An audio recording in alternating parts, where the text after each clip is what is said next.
अभी धड़केला तोहरे नामे करे जावा कर जवा कोहू कावा ना कर जवा कोहू कावा ना हो हे डार्लिंग कहिया होई हमनी के मिला नवा बिनु बाया तरसे मनवा माने त माने कर जवाना मानेला बिना बलम जी के देखले जियरा न मानेला बिना बलम जी के देखले जियरा न मानेला। सब चीज़ों से बहुत दूर भाग रही इनमें यहाँ तक कि आप देखिए आजकल के जो कलाकार हैं हमारे भोजपुर के वो भी इस हमारे जो कल्चरल सॉन्ग है इस पर बिल्कुल भी ध्यान नहीं दे पाते, फोकस नहीं कर रहे हैं।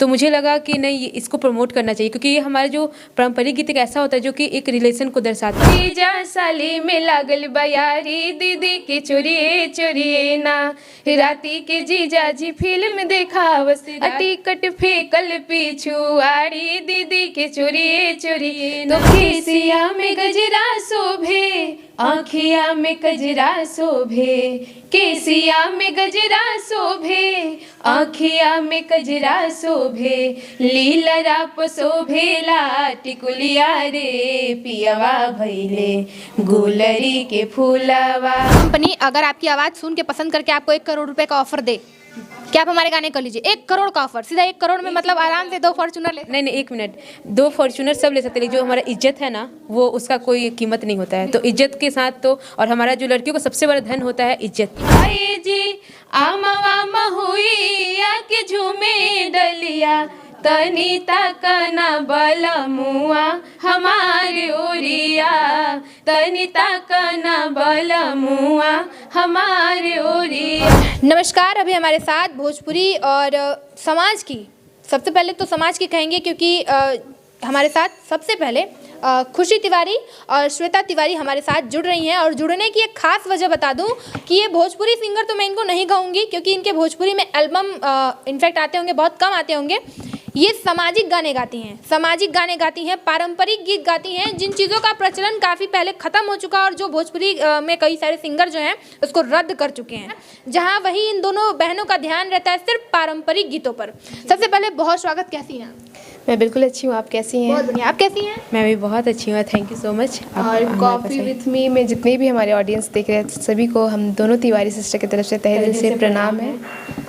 एक प्यारा सा गाना शुरुआत करते हैं, उसके बाद आगे की बात। जी, एक लोकगीत से हम लोग शुरू करेंगे। केसिया में गजरा शोभे आँखिया में कजरा शोभे केसिया में गजरा शोभे आँखिया में कजरा शोभे लीलरा शोभेला टिकुलिया रे पियवा भैले गुलरी के फूलवा लीलरा शोभेला टिकुलिया रे पियवा भैले गुलरी के फूलवा।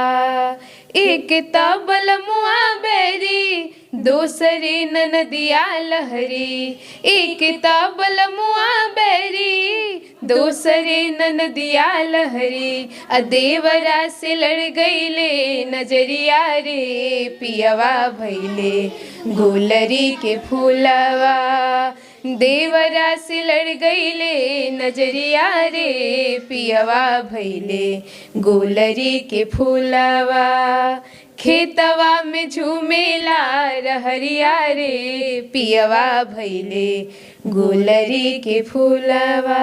धन्यवाद। क्या बात है, इतने प्यारे गीत, मतलब मैं खुद सुन के इतनी बड़ी मैं खुश होने लगी भाई। इतने प्यारे और पुराने गीत, कैसे इंस्पिरेशन मिला आप लोगों को कि ये ऐसे गाने गाने चाहिए? शुरू में जब टिकटॉक था जिस टाइम तो लॉकडाउन लगा हुआ था और टिकटॉक ऐप काफ़ी चलता था, तो उस समय हम लोग चाहते थे कि अपने सामाजिक कल्चर सॉन्ग को प्रमोट करना। तो और से ही मिला है, हमारी गुरु हम अपनी मम्मी को ही बोलेंगे, उनसे ही कुछ रुझान मिला, कुछ रुचि मिला, तो हम लोग पारंपरिक गीत की तरफ आगे बढ़ रहे हैं। और जैसे कि आजकल जैसे हम लोग के जैसे यंगस्टर जो हैं यंग जितनी लड़कियां हैं वो देखिए इस सब चीज़ों से बहुत दूर भाग रही हैं। इनमें यहाँ तक कि आप देखिए आजकल के जो कलाकार हैं हमारे भोजपुर के, वो भी इस हमारे जो कल्चरल सॉन्ग है इस पर बिल्कुल भी ध्यान नहीं दे पाते, फोकस नहीं कर रहे हैं। तो मुझे लगा कि नहीं, ये इसको प्रमोट करना चाहिए, क्योंकि ये हमारे जो पारंपरिक गीत एक ऐसा होता है जो कि एक रिलेशन को दर्शाता है। और जैसे देवर भाभी का हुआ, जीजा साली का हुआ, तो ये बहुत इसमें एक मिठास जो होता है पुराने गानों में, वो आजकल के जो जितना भी कोई गा ले, जितना भी वाला, बिल्कुल। लेकिन और यहाँ पे मैं एक बात बोलना चाहूँगी, ऐसा नहीं है कि हमारे भोजपुरी में नोक झोंक के गीत नहीं है, मजाक के गीत हैं, देवर भाभी के गीत हैं, जीजा साली के गीत हैं। मैं 2 लाइन गाऊँगी। जीजा साली का रिश्ता है, और झूमर हम लोग कहते हैं हमारे बिहारी कल्चर में, कि जीजा साली में लागल बयारी, दीदी के चोरिए चोरिए ना, जीजा साली में लागल बयारी, दीदी के चोरिए चोरिए ना, राती के जीजा जी फिल्म देखावस, टिकट फेंकल पिछुआड़ी, दीदी के चोरिए चोरिए। तो मैं चाहती हूँ कि बाकी जितने जो अश्लीलता जो टैग लगा हुआ हमारे भोजपुरी इंडस्ट्री में, तो ऐसे भी गीत गाए जा सकते पर्दे में जो गीत होते हैं। का नाम लेंगे तो सबसे पहले तो अश्लीलता ही आता है, सभी बोलते हैं अश्लील है वो, क्योंकि ऐसा इमेज बना दिए। ऐसा नहीं बोलेंगे कि गलत नहीं है, कलाकार ऐसा इमेज बना दिए हैं। कुछ लोग हैं जो गंदगी फैलाते हैं, कि वो गंदगी फैले तो दूर हो। और मुझे पता है कि अभी हम लोग अकेला ही हैं, देखा जा सकता है, लेकिन हाँ कोशिश कर सकते हैं हम लोग। और दूसरी चीज़ ये कि जो हमारा पारंपरिक गीत है वो लुप्त हो रहा है कहीं ना कहीं हमारे समाज से, वो प्रमोट हो और वो बना रहे। अच्छा, कहाँ से सीखती हैं आप लोग ये गाने? मम्मी से और दादी नानी लोग से। एक हमारा सॉन्ग था जो हमारी नानी जी गाती थी, जब हमारी नानी जी गुस्सा होते थे तो वो गाना गाती थी नाना जी को मनाने के लिए, और ये हमारे टिकटॉक पर बहुत वायरल हुआ था, मतलब एक दिन में अच्छा व्यूज़ गया था। मनवा माने तो वाला, मनवा माने तो माने कर जवाना मानेला, मनवा माने तो माने कर जवाना मानेला, बिना बलम जी के देखले जियरा न मानेला, बिना बलम जी के देखले जियरा न मानेला, गुर की माने तो माने संवर की न मानेले, गुर की माने तो माने संवर की न मानेले, बिना राजा जी के देखले जियरा न मानेला। Thank you. ये आपकी नानी जी आपके नाना जी के लिए गाते हैं? जी बिल्कुल, नानी जी हैं, फिर मेरी दादी। अभी भी हम लोग दादी के पास बैठते हैं, संजय परात जो होता है वो अभी तक हम लोग नहीं गा पाए हैं। इसमें हम लोग को रुचि है, मेन तो होता है इंटरेस्ट। अगर आपको इंटरेस्ट नहीं है, रुचि नहीं है, तो फिर आप वो काम नहीं कर सकते। अच्छा, भोजपुरी इंडस्ट्री में कभी गाना आप लोग का आया हुआ है किसी चैनल वगैरह पे? आपको एक बात बता दें कि जितना सॉन्ग है, जैसे दादी नानी लोग तो 2 लाइन बताती है, उसको आगे हम लोग खुद से लिखते हैं, और हमारा खुद का चैनल है, यूट्यूब चैनल है। और बहुत खुशी श्वेता तिवारी, मेरा नाम खुशी है, श्वेता और तिवारी हमारा सरनेम है। इसी नेम से हमारा फेसबुक पेज भी है जो ऑफर किए थे, बट गाना सूटेबल नहीं था, हम लोग के लिए नहीं था, तो हम लोगों ने मना कर दिया। मेरी एक रिक्वेस्ट है ऑन द कैमरा, आप लोग कभी अश्लील मत गाइएगा। वो कभी नहीं, वो मेरा एक ही व्यू क्यों ना हो, बिल्कुल। लेकिन हमारे क्योंकि हमारे जो पापा है वो टीचर हैं, और हम लोग एजुकेशन की तरफ से मेरे पापा को तो बहुत ज़्यादा रुझान है। तो हमारे पापा एक ही बात सिखाते हैं कि बेटा जो काम तुमको करने में शर्म आए, जो सबके सामने तुम प्रेजेंट ना कर सको, वो काम कभी मत करना। और बाकी अगर ऐसा कोई भी काम करो जो सबके सामने कंफर्ट हो तुम, तो वो समझो कभी गलत नहीं हो सकता। तो चाहे जितना भी कुछ हो, अगर कोई कंपनी अगर आपकी आवाज़ सुन के पसंद करके आपको 1 करोड़ रुपए का ऑफर दे, क्या आप हमारे गाने कर लीजिए? 1 करोड़ का ऑफर, सीधा 1 करोड़ में मतलब आराम से 2 फॉर्च्यूनर ले। नहीं, 1 मिनट, 2 फॉर्च्यूनर सब ले सकते, लेकिन जो हमारा इज्जत है ना, वो उसका कोई कीमत नहीं होता है। तो इज्जत के साथ तो, और हमारा जो लड़कियों का सबसे बड़ा धन होता है इज्जत, इज्जत से बड़ा कोई धन नहीं होता है। तो लाखों करोड़ों अरबों मिल जाए, कोई फर्क नहीं पड़ता। इज्जत शुरू से हम दोनों बहनों का ये मोटिव है कि अपने पारंपरिक चीज को लेके प्रमोट करना है, धीरे धीरे ही आगे बढ़ेंगे, लेकिन सफाई के साथ जाना है। बढ़ना है, बट गंदगी के साथ लाख और मिलियन व्यू मुझे नहीं चाहिए। मुझे साफ चीज़ों को गाना है। और आगे भोजपुरी इंडस्ट्री में किसकी आवाज़ आप दोनों को पसंद है? आपको किसकी पसंद है? अंकुश राजा और शारदा सिन्हा। आपको? शारदा सिन्हा और पवन सिंह। पवन सिंह जी। पवन सिंह का कोई गाना अगर याद हो तो जरा 2 लाइन गुनगुनाएं।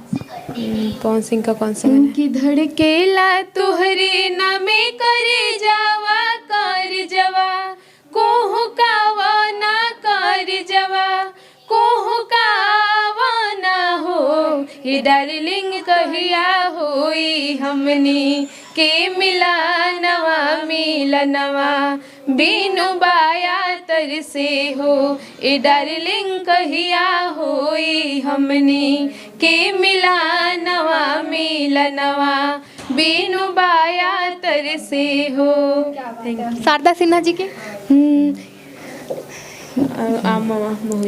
ए जी आमवा महुइया के झूमे डलिया ए जी आमवा महुइया के झूमे डलिया तनी तकना बलमुआ हमारे ओरिया तनी तकना बलमुआ हमारे ओरिया अमवा मुजरी गईले महुआ गोटाई गईले अमवा मुजरी गईले महुआ गोटाई गईले रसवस भरी गईले कुले डलिया जी रसवस भरी गईले कुले डलिया तनी तकना बलमुआ हमारे ओरिया तनी तकना बलमुआ हमारे ओरिया। एक शारदा सिन्हा जी का हमारा फेवरेट सॉन्ग है, बहुत अच्छा लगता है ये पग पग ले जाए। कहे तो से सजना कहे तो से सजना ये तोहरी सजनिया पग पग लिए जाऊं तोहरी बलैया मैं पग पग लिए जाऊं तोहरी बलैया मगन अपने धोने में मगन अपने धोने में रहे मोर सैया पग पग लिए जाऊं तोहरी बलैया पग पग लिए जाऊं तोहरी बलैया। Thank you. क्या बात है, मतलब इतनी प्यारी आवाज़ और इतने सुरीले सुरीले गाने की मन करा कि बस इंटरव्यू में गाने ही 2-4-10 गवा लो, इंटरव्यू बाद में करेंगे। और बहुत सारी बधाई आप दोनों बहनों को, भगवान करे और हमारी भी विशेष है, शुभकामनाएं हैं कि आप दोनों बहुत आगे जाएं और इसी पथ पर आगे चलते जाएं। बिल्कुल बिल्कुल, हमारा एक ही मोटिव है, हमारे जो पारंपरिक गीत है, कभी भी आप मिलेंगे, आज यहाँ है कल वहाँ भी जाएंगे तो भी इसी के साथ जाएंगे, और नहीं जाए हाँ बिल्कुल, अगर नहीं रहे यहीं रहे तो भी ठीक, लेकिन जाएंगे तो इसी के साथ जाना है बस। बहुत सारी शुभकामनाएं और बहुत धन्यवाद आपको बहुत बहुत शुक्रिया। हमें बहुत अच्छा लगा आपसे मिलकर, और जितने भी कॉफ़ी विथ मी की तरफ से जितने भी ऑडियंस है उनसे एक ही रिक्वेस्ट है कि हम लोगों को भी सपोर्ट कीजिए, ताकि क्योंकि बहुत सारे इंटरव्यूअर आते हैं तो बोलते हैं कि आप लोग का तो व्यूज जाता ही नहीं है, लेकिन हम बोलना चाहेंगे हमारे दर्शक से मत जाए वो व्यूज मत जाए, मुझे सेटिस्फेक्शन है आप लोगों का इंटरव्यू करके। चलिए थैंक यू सो मच। मैं अपने काम करके मैं सेटिस्फाई हूँ, बस कुछ इंटरव्यू आते जो बोलते तो उनको बताते हैं कि देखिए माइंड नहीं कीजिएगा, फुटपाथ का कपड़ा कोई भी पसंद करता है, ब्रांडेड चीज़ को सभी पसंद नहीं करते हैं, मेरा एक ही लाइन होता है। बहुत धन्यवाद। चलिए आपको भी बहुत बहुत थैंक यू सो मच।